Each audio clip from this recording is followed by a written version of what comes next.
Faltando 4, né? Quinta, sexta, sábado, domingo, 4 contando a partir de amanhã, 5 a partir de hoje. Começa aquele momento que todo mundo fica nervoso. Fica todo mundo nervoso. O que vai dar, né? O que vai dar na eleição? A gente tem alguns estados, né? Pernambuco tem lá Marília Reis contra Raquel Lira. Rio Grande do Sul tem lá o Onyx Lorenzoni contra Eduardo Leite. Bahia com Jerônimo versus ACM Neto. São Paulo com Tarcísio versus Haddad. Outros estados são 12 no total com o segundo turno. E Lula versus Bolsonaro. O que vai dar? E aí é uma coisa engraçada, eu queria falar sobre previsão, projeção, análise. Porque a gente viu várias explicações de por que senadores que estavam na frente e candidatos que estavam na frente, lá no primeiro turno, longínquo primeiro turno, estavam na frente. E de repente, candidatos que estavam na frente ficaram para trás. E a gente ouviu também explicações de por que, apesar de a gente ter explicações para que outros candidatos estivessem na frente, a gente passou a ter novas explicações de por que estes candidatos foram ultrapassados. E aí eu lembrei de um episódio envolvendo um amigo querido, que é o Laurentino Gomes, escritor famoso, autor de vários livros de história. Laurentino Gomes escreveu o seu primeiro livro, 1808, depois escreveu outros livros e agora está com a trilogia da escravidão. E quando ele estava escrevendo seu primeiro livro, 1808, fechou o livro, mandou para a editora. A editora disse que o livro estava vendendo, deveria vender muito bem e deveria passar da casa de 10 mil exemplares vendidos. Com certeza, porque seria um sucesso. 10 mil exemplares, com absoluta certeza. E aí então, ele ficou encantado. Puxa vida, vender mais de 3 mil livros no Brasil é uma coisa espetacular, vai vender 10 mil é uma coisa extraordinária. E aí surgiu uma nova previsão de vender pelo menos 20 mil livros, que se confirmou verdadeira, porque daí passou a vender 40 mil livros, 50 mil livros, estou falando do primeiro livro, 1808, depois 50, 60, 70, 100, 200, 300, 400, 500, 600, 1 milhão de livros. A primeira projeção era vender 10 mil, vender 1 milhão de livros. E aí surgiram as explicações de por que o livro, que venderia 10 mil exemplares, por uma lista de atributos, vendeu 1 milhão de exemplares. O livro que venderia que venderia 10 mil exemplares tem os mesmos atributos do livro que vendeu 1 milhão de exemplares. Mas então por que, olhando o livro, meses antes dele vender 1 milhão de exemplares, os estudiosos, especialistas, editores, analistas, críticos, diziam que ele venderia 10 mil? E por que o livro que tinha essa lista de atributos e que não ganhou nenhum atributo novo, nenhum, passou a vender 1 milhão de exemplares? De lá para cá, Laurentino Gomes já vendeu mais de 3 milhões e meio de livros, já ganhou 7 vezes o prêmio Jabuti, é um sucesso, é um autor renomado, uma figura humana incrível. Mas por que as pessoas erraram a projeção, a previsão? Com 10, com 20, com 30. Por que ninguém falou quando ele fez o livro que venderia 1 milhão de exemplares? Pelo simples fato de que a gente pode prever algumas coisas no mercado literário. Por exemplo, livros sobre bruxas tendem a vender mais do que livros sobre equação diferencial. Ponto. A partir daí, qualquer previsão, qualquer dedução passa a ser um chute. Passa a ser um chute.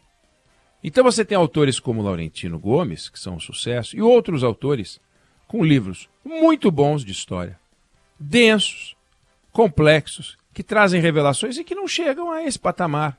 Não, é que o Laurentino tem um jeito de escrever muito claro, né? Porque o Laurentino consegue, ao escrever, colocar você na história com a qualidade de um texto que ele sempre teve, de um jornalista que escreve com muita simplicidade. Ele traz a história para cá, ele faz uma reportagem histórica. Tá bom. Mas já fazia quando diziam que ele venderia 10 mil do primeiro livro. Aí você vai para o meio empresarial e começa a analisar as razões do sucesso de certa empresa ou de um conjunto de empresas. E vai e lista aquilo que aquelas empresas fizeram e que levaram elas ao sucesso. E, de fato, elas tiveram aquelas características, adotaram aquelas soluções, mas e todas as empresas que também fizeram e adotaram aquelas soluções e que não chegaram lá? Porque tem.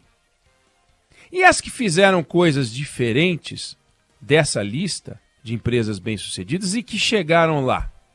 Como é que fica?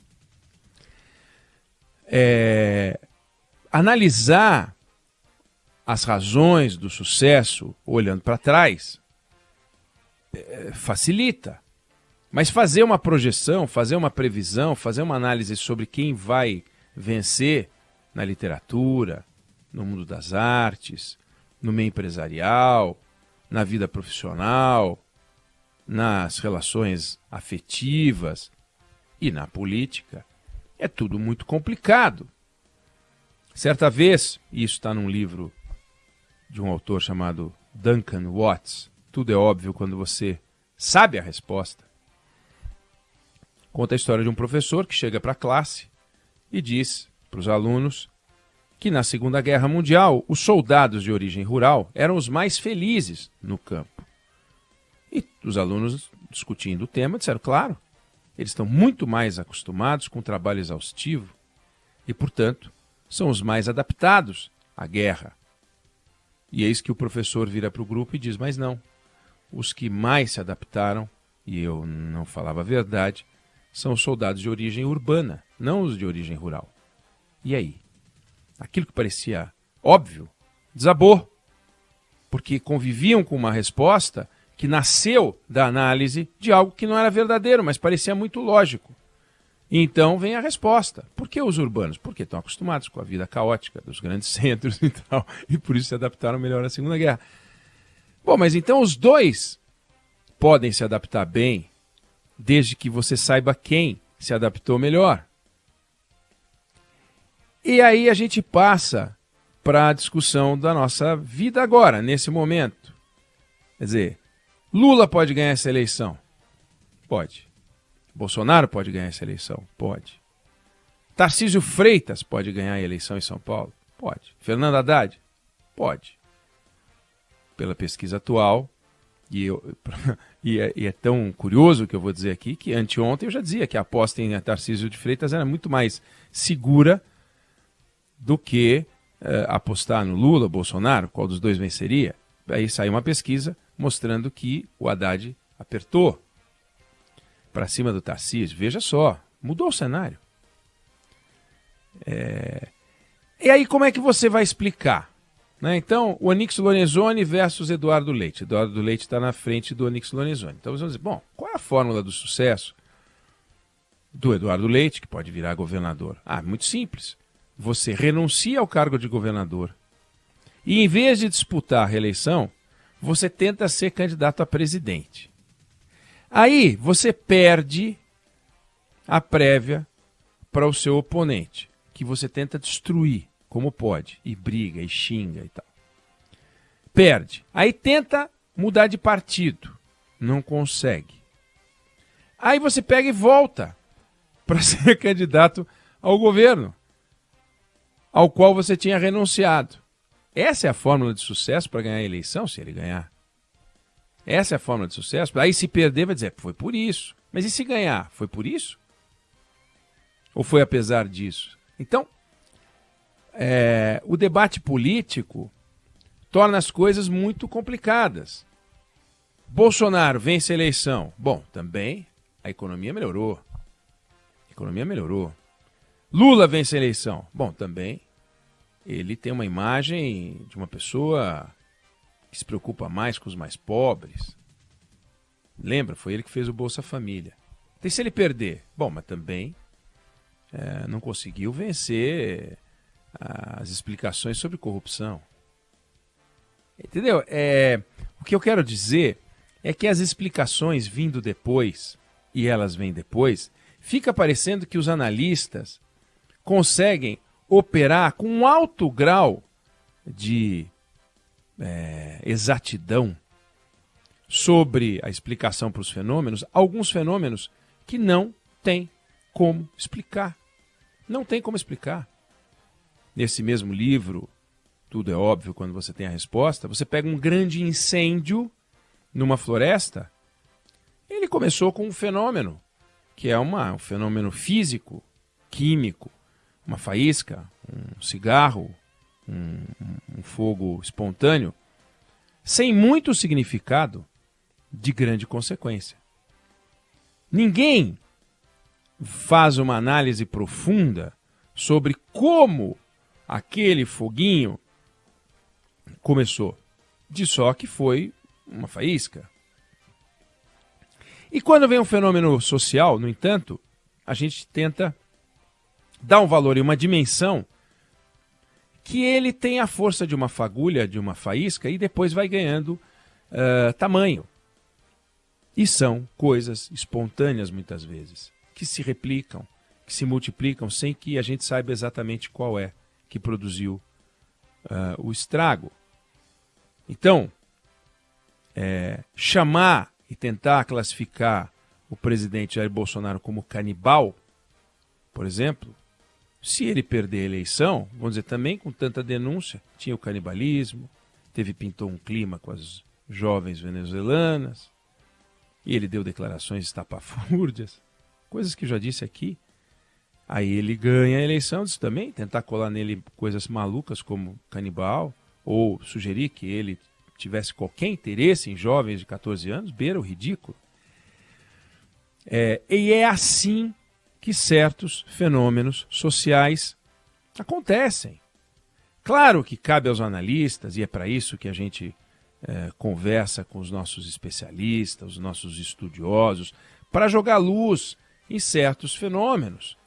Mas alguns fenômenos, eles não são mensuráveis. Não adianta, você pode pegar todos os números e dados do planeta Terra, jogar num computador, tirar uns algoritmos, não resolve. É diferente de oferecer para você, no seu computador, no seu celular, no seu tablet, o resultado das suas buscas na internet, tentando aproximar você de ofertas que se parecem com os seus desejos e curiosidades. Faz sentido.